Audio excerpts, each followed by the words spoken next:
Hello all, I hope you're doing well today. I was going to make a video on female cops and the mess that's become as they're basically trying to fulfill a masculine role and they're coming up against the harshness of reality.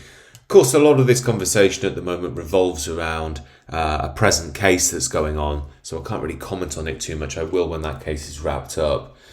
But suffice to say, I think most of us agree this is quite one-dimensional, this. You know, these female policewomen who are doing the role that a man should be doing is all part of the idiocy of modernity. You know, the only reason this is happening is because of these sheltered views of a naive elite who stand on the structures of the great men who built the Western world, and they're hacking away at their own roots, and they don't even realize it. You know, the safety that we enjoy in the Western world comes from those firm boundaries that men created before. But because we have this social justice worldview, we're blissfully unaware we're destroying our own roots. I think the only difference I would say from other commenters on this issue is I'm not completely against women being police officers. I think they can be police officers. Say, you know, if you have a domestic abuse case and all right, you're going to need 4 or 5 blokes to come around and deal with the man who's out of control or whatever. But a couple of female cops could go in and, support the woman after, I think that's reasonable. But they certainly shouldn't be on the front line. They certainly shouldn't be on the beat, and they certainly shouldn't be responding to calls of violence because they're just incapable of dealing with it, to be honest. But this is quite a traditionalist theme that I touch on the channel quite a lot, that of masculine and feminine energy. And on the online right especially, a lot of that's become, being red-pilled about the reality of things. And there is a lot of wisdom in there. There's a lot of bile too, but there is a lot of wisdom. But I often want to make it clear, I say the things I say, not because I hate femininity or have it in for women. It's because I love femininity. I love that sort of universal dance between the feminine and masculine. I think it's a beautiful thing, especially when a wise and deep and ancient tradition moderates that. Constantly evolving while being rooted in the ancient. I think it's a really beautiful thing.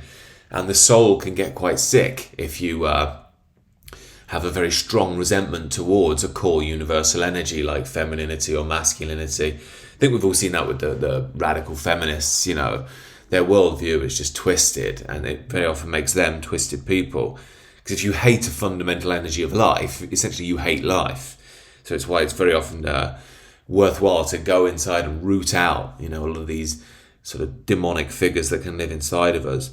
Of course, I'm not saying there isn't reason to find modern women's behaviour distasteful. Of course, I understand a lot of the points that Red Pill's making, but what I'm saying is femininity itself as a force of life is something that we should ideally aim not to have bitterness towards. Of course, femininity has many attributes as well, fertility, compassion, emotional depth. But the harsh reality is that it cannot lead like the masculine. Yeah, I know there's always like one or two. But broadly speaking, it's the masculine which leads. And when the feminine has control over the masculine, it tends to degrade things and leave things ripe for conquer. You see this towards the end of civilizations. You could argue the West is in this state now, where the vitality, the order, the stability that drove the success of the civilization in its early and middle stages starts to fall into more of an apathy. It becomes more about compassion. It forgets a lot of the basics, the harsh truths of life, which allowed it to flourish in the first place. And that opens it up basically to be conquered. And I think we can see, that this has happened in the modern Western world. I saw this, I think it's from some Pride March or something. And we can see the Royal Navy here, gay flags behind them in what was once the splendour of Regent Street in London. And they're just dancing around to, I think, the YMCA song, which, is a gay song. And it's just sad. It's just really sad. You think, you're the Navy. First of all, there's loads of women there.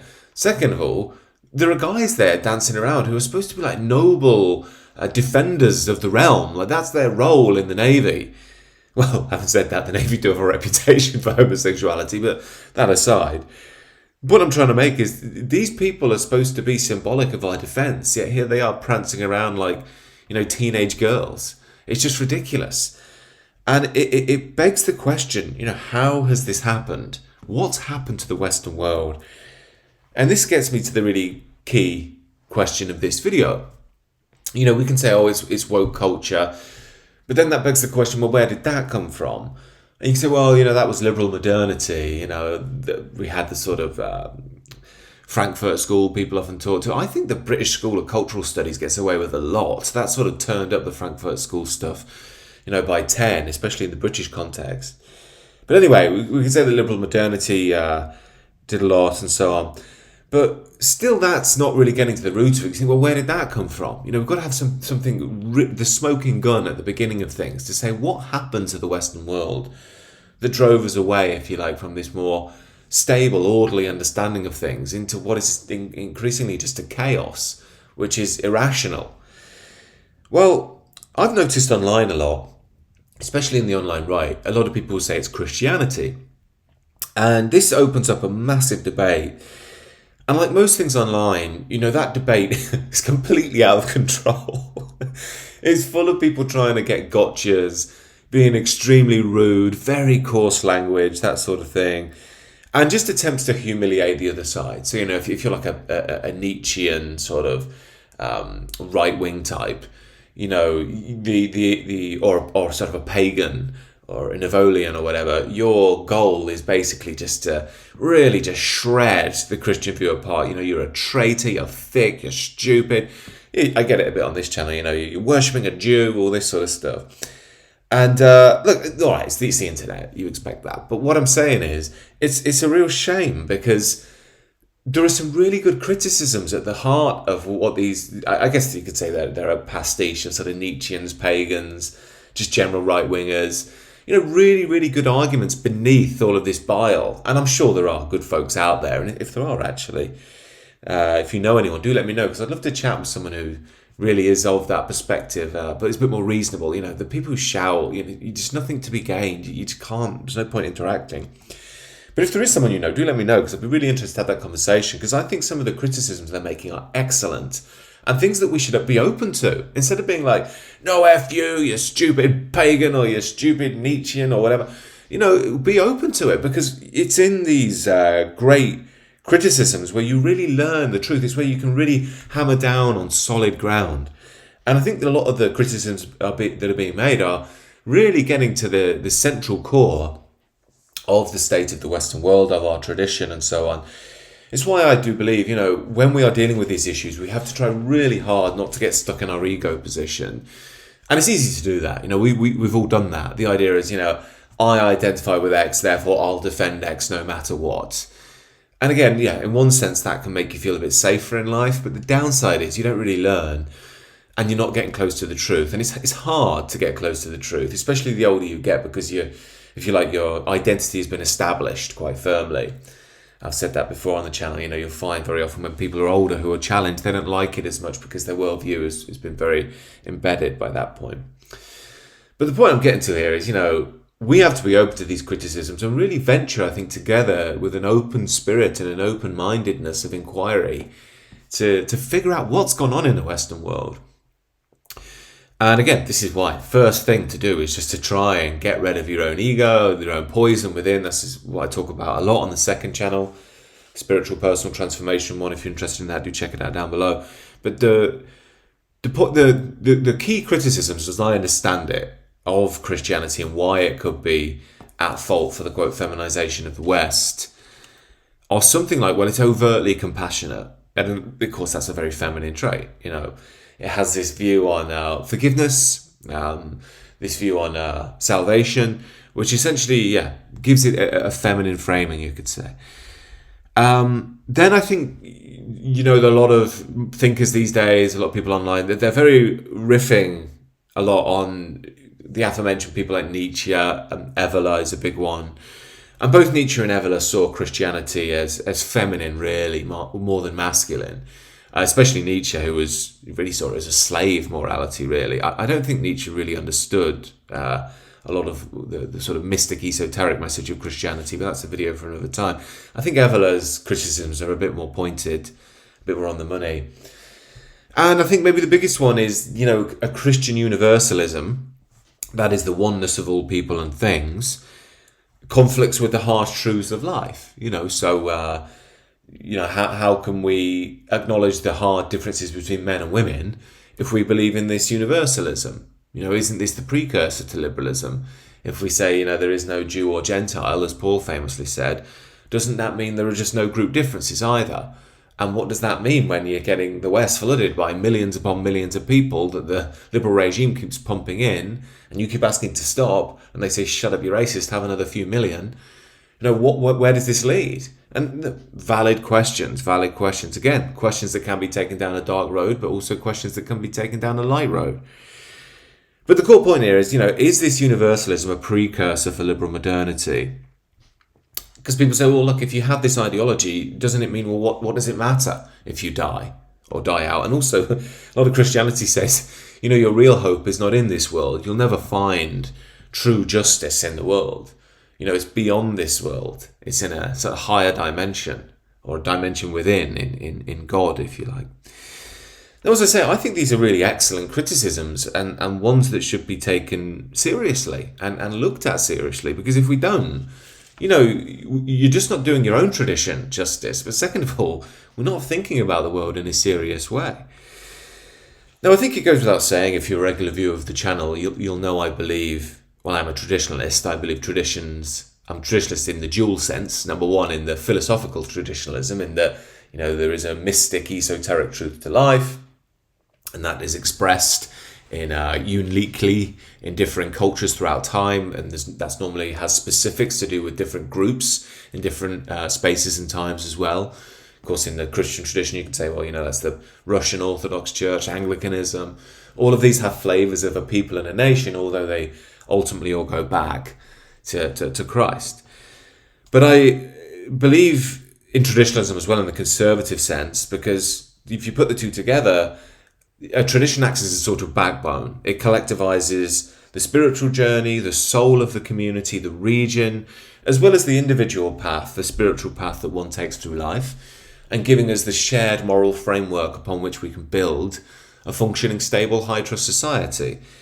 Now, again, I'm not one of these people who believes you can just apply, your own tradition on any group in any part of the world and it will magically work. You do get that from some Christians, no doubt about that. I don't think that will necessarily work. I think traditions have normally been specialised and are made unique to a certain people. But broadly speaking, there are many factors that go in, but the tradition is a key one when it comes to a stable, healthy society. And this all begs the question, well, that's all well and good, but what about if your tradition becomes feminised, or even forgotten, which is really what's happened in the Western world? Modern Christianity is very feminine. The critics in this online right space are right about that. There is no point fighting them. Now, I understand, again, as always, you can always find niches here and there, trad Catholics and so on. Maybe even in the Anglican Church, there's still a few good old boys holding firm. And even in the Protestant traditions, in America or whatever, I'm sure you get some, hardline fire and brimstone types. But broadly speaking, the soul of it is becoming increasingly feminine. I think that was especially true in the Catholic Church under Pope Francis as well. We'll have to see which direction the new Pope Leo takes things. But this historically is why many of the sort of traditionalist figures who I think many of the online right still riff on, people like Evola and Gwenon, really criticise Christianity for being excessively feminine and always look to traditions like Islam as more masculine, as more vital. Nietzsche too actually did this out. I don't think you could say Nietzsche's a traditionalist, but he still had the same thoughts on it, roughly speaking. Now again, I would question whether that's really true. I've made videos on this before about, I think Islam is getting feminized. I know it still has a very strong masculine strand, which is very appealing to young men, Andrew Tate and so on.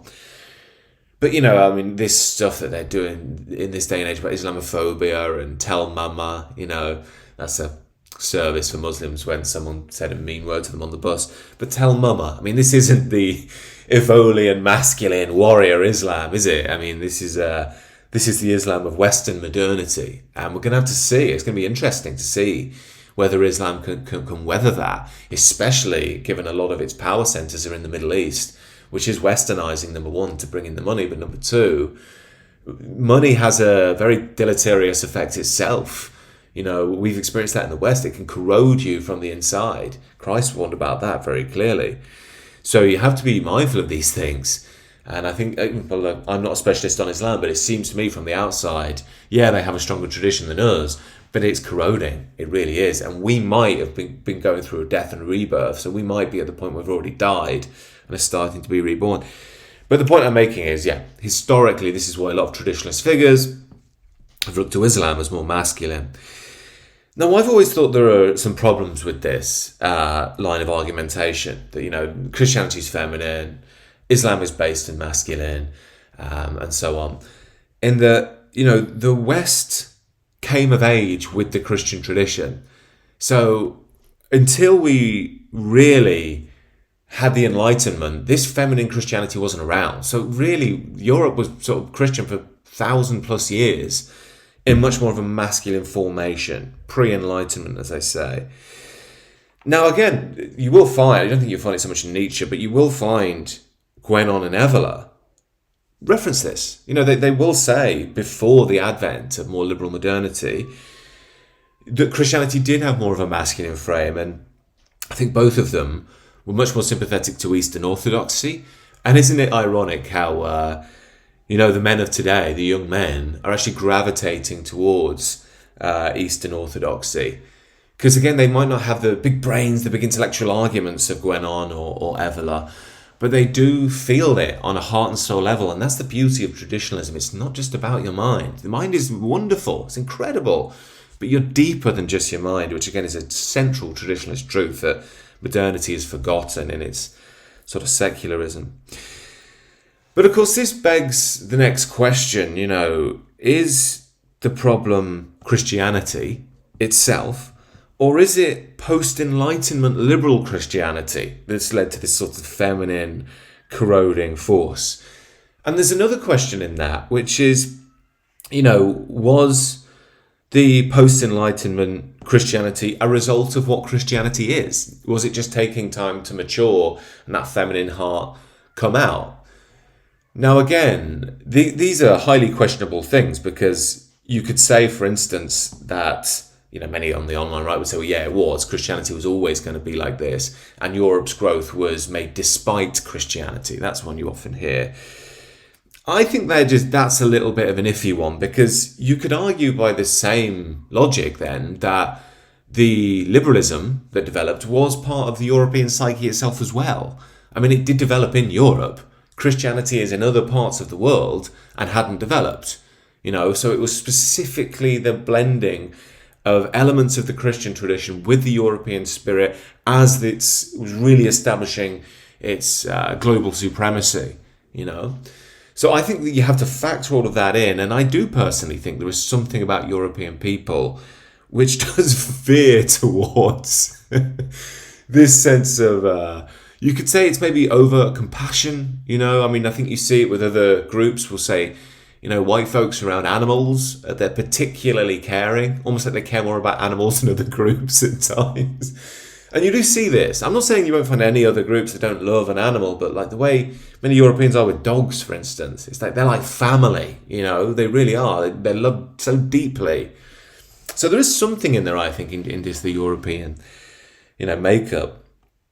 But I think this is getting to the heart of really what is a key issue, a key criticism in the online right. And you'll see it very often with this idea of blood. Blood is really key in who you are, and you must align with that.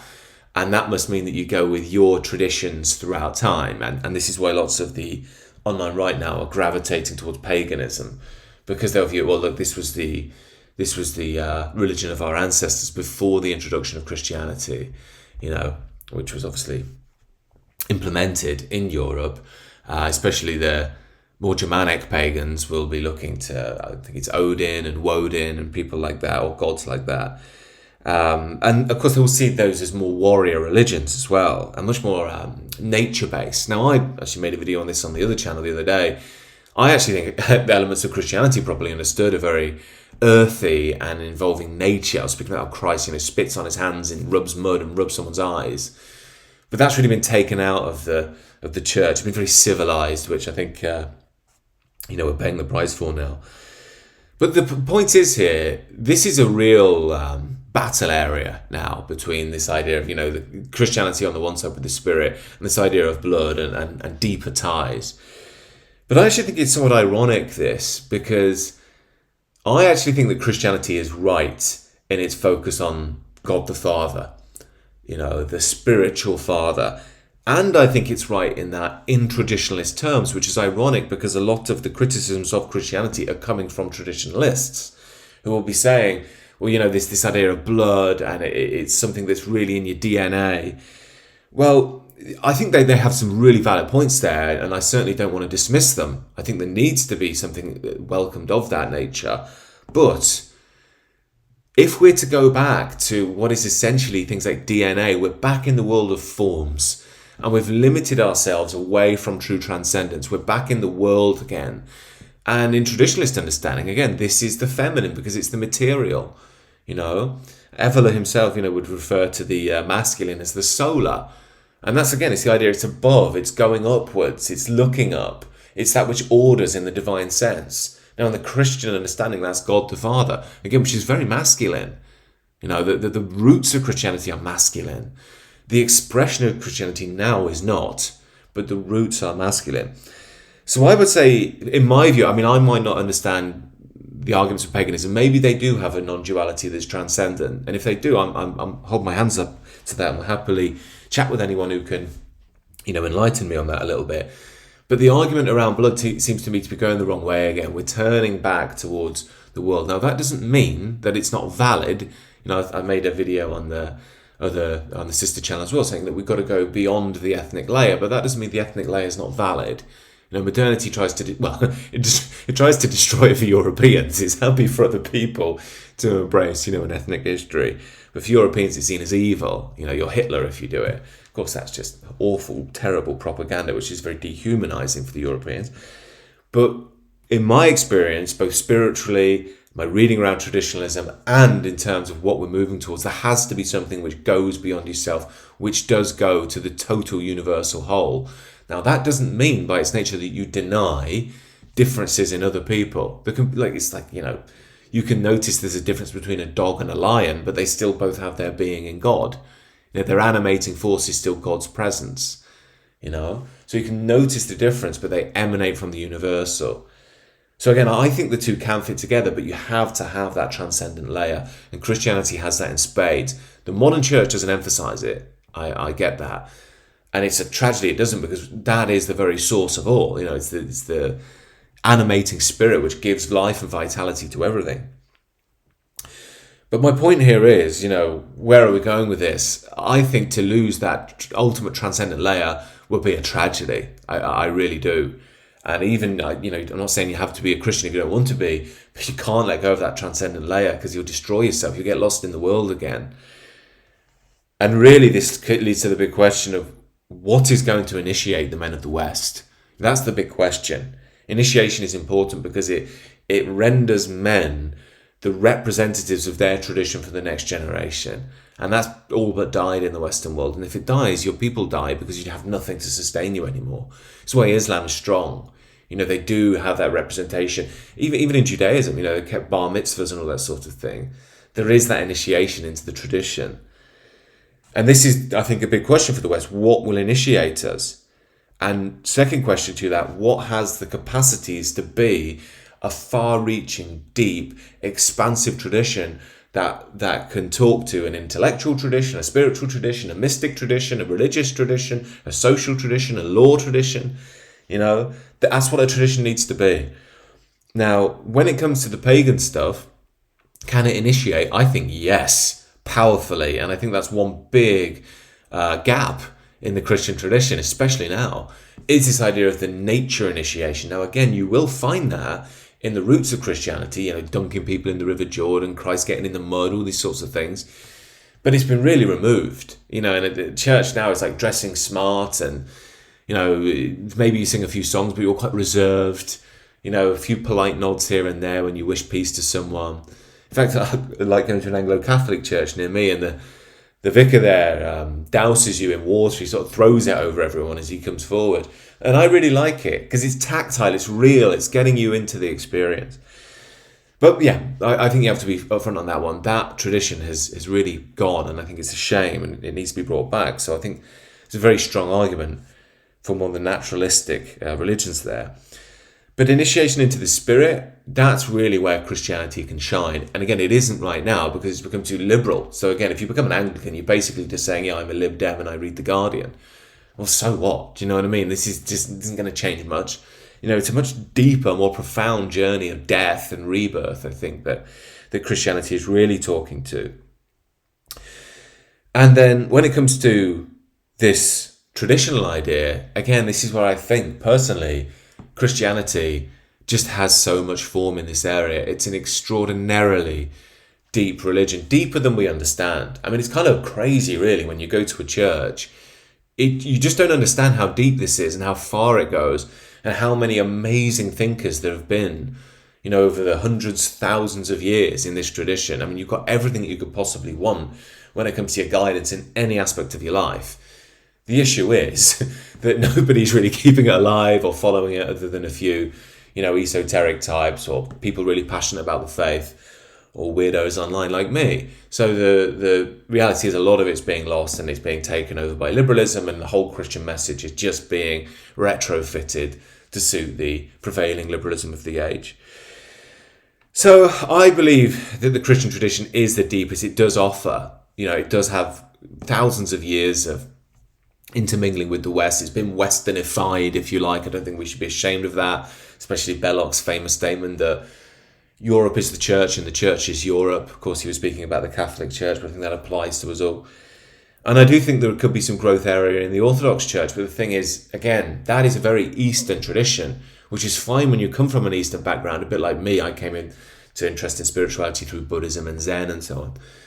But I think for lots of folks, it's still going to feel a little bit unusual. And that maybe is why someone like me, who's very drawn to Eastern traditions, Christian and otherwise, still goes to an Anglo-Catholic church, because there's something of me in there, of the Anglo tradition. My ancestors have been going to these churches for hundreds, if not thousands of years. And again, like I say, the tradition is extremely vast and deep. But to answer the key question here, is Christianity at fault? I would say kind of, yes, kind of. But it's a bastardization of what Christianity is. It's a manipulation of what Christianity is. I think properly understood, Christianity isn't that. So the real question then is, can Christianity go back to its roots, its trad masculine roots, and become a saving, vital, ordering force for the Western world? Or is it just too lost in liberalism? Now, we can just say, who knows, or we can be the ones who actively engage in that journey. Actively reawaken the masculine frame within the Christian tradition, which I would argue is its true frame. I mean, it's rooted in God the Father. So these are my thoughts. I'd love to know what you think down below.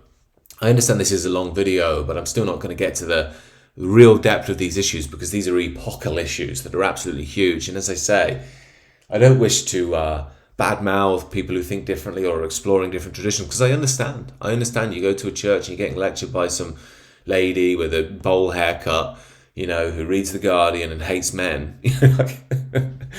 You're not going to learn much there as a Western man. So I get it, I really do.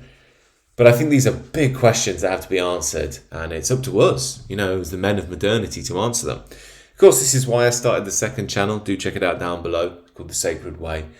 It's all about personal and masculine transformation. Other than that, enjoy the rest of your day, and speak to you again soon.